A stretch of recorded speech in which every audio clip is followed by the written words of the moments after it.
kiprah Timnas Indonesia pada tahun 2024. Puaskah kalian? Dan gimana Timnas Indonesia atau Garuda akan melaju pada tahun 2025? Hello guys, welcome to MHM Channel. Bagi kalian yang suka Timnas atau bola, tonton video sampai akhir karena kita akan ngobrol dan diskusi seputar Timnas pada tahun 2024 dan gimana pada tahun 2025. Sebelumnya gue mengucapkan selamat tahun baru bagi kalian semua. Semoga tahun baru 2025 lebih baik daripada tahun baru 2024.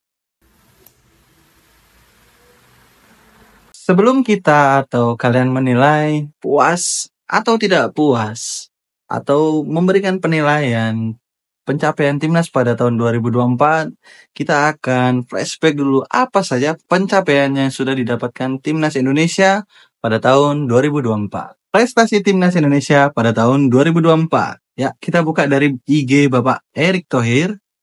Pada Januari, Timnas Indonesia lolos babak 16 besar pertama kali dalam sejarah. Ya, pada bulan April lolos ke semifinal Piala Asia U23 untuk pertama kali dalam sejarah. Pada bulan Juni, untuk pertama kali Timnas Indonesia berhasil lolos ke ronde ketiga kualifikasi Piala Dunia 2026.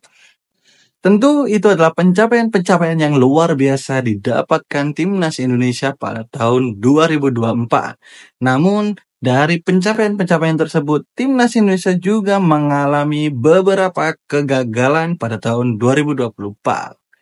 Ya, menurut gue kegagalan yang paling fenomenal atau ada di ingatan gue ialah ketika kita satu langkah lagi menuju Olimpiade dan kita harus gagal. Pada waktu itu kita berhasil menang dramatis dengan Korea Selatan dan berhasil lolos ke semifinal dan kita berjumpa dengan Uzbekistan. Ya, sebenarnya kita berhasil unggul. Lebih dulu dari Uzbekistan, dari harus dianulir karena offside. Dan itu membuat kita kebobolan 2 gol sehingga kita harus kalah dari Uzbekistan. Dan pada pertandingan perebutan juara 3 dan 4 kita kalah menghadapi Irak. Dan kesempatan terakhir melawan Guinea kita juga harus kalah dan gagal melaju di Olimpiade. Ya, kalau menurut kalian kegagalan apa yang paling kalian ingat di tahun 2024? Tentu kalau gue sih itu ya, karena untuk pertama kalinya Timnas Indonesia akan melaju di Olimpiade. Tentu menjadi sebuah kebanggaan ya. Ya, namun mungkin memang belum rezeki kita. Jadi guys, gimana penilaian kalian untuk pencapaian Timnas Indonesia pada tahun 2024? Puas atau nggak puas? Ya jujur gue pribadi sih cukup puas. Karena ya dengan apa-apa yang sudah dicapai tersebut tentu itu bukan hal yang mudah. Tapi gue masih sangat berharap bahwa Timnas Indonesia bisa lolos untuk Piala Dunia 2026. Walaupun dalam target PSSI kita itu bermain atau bisa lolos Piala Dunia pada tahun 2030. Lalu, sejauh apa Timnas Indonesia Garuda akan melaju pada tahun 2025 ini? Gimana menurut kalian? Tentu pada tahun 2025 ini Timnas Indonesia atau Timnas senior kita akan menghadapi ujian yang lumayan berat untuk menentukan apakah Indonesia berhak lolos atau tidak pada Piala Dunia 2026. Ya, kita tahu pada bulan Maret kita akan menghadapi Australia dan Bahrain. Australia di kandang Australia, Bahrain di GBK. Melihat kondisi itu, tentu kita bertanya-tanya atau mungkin berharap atau mungkin bahkan sudah punya pendapat bahwa kita itu seharusnya bisa menang melawan Australia ataupun Bahrain. Atau kita itu realistis saja. Ya Australia itu jauh atau negara yang langganan Piala Dunia, menahan imbang aja sudah bagus. Atau enggak, pemain timnas kita itu udah sangat bagus. Sudah banyak naturalisasi yang bagus. Sehingga seharusnya Indonesia itu bisa menang melawan Australia ataupun Bahrain. Gimana? Kalau pendapat kalian gimana, guys? Tulis di kolom komentar ya.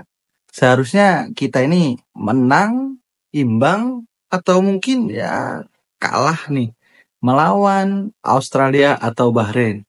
Karena kita tahu ekspektasi kita waktu melawan Bahrain dan Cina adalah menang. Dan ternyata kita menelan pil pahit, harus menerima kekalahan saat menghadapi Cina. Ya, kalau menurut gua guys, menghadapi Australia tentu bukanlah ya hal yang mudah. Karena kita tahu Australia itu juga sebuah tim yang kuat. Cuman ketika kita melihat pertandingan terakhir, Australia hampir kalah dengan Bahrain. Dan dia berhasil menyamakan kedudukan pada menit-menit terakhir. Cuman ya, bola bukanlah matematika yang bisa kita hitung 1+1 sama dengan 2. Tapi sebenarnya ini adalah poin penting bagi timnas kita bahwa seharusnya kita bisa imbang dengan Australia. Dan juga kabar terbaru, back Harry Souttar mereka mengalami cedera. Ya, back yang tingginya lebih dari 2 meter itu mengalami cedera. Tentu itu akan menjadi ya salah satu kelemahan juga bagi timnas Australia.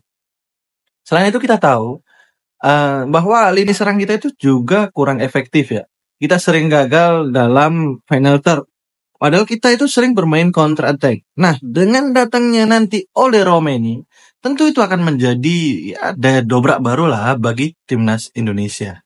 Semoga sih kalau harapan gua ya minimal imbang melawan Australia. Ini harapan gua.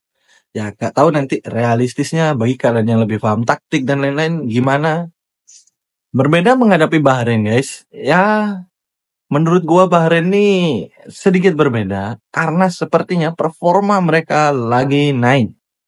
Ya dia berhasil unggul melawan Australia. Bahkan hampir menang 2-1 melawan Australia namun harus kebobolan di menit injury time. Yaitu membuktikan Bahrain juga memiliki kualitas yang lumayan bagus. Selain itu di Piala Arab mereka, Piala Teluk mereka, Bahrain berhasil kalahkan Arab Saudi.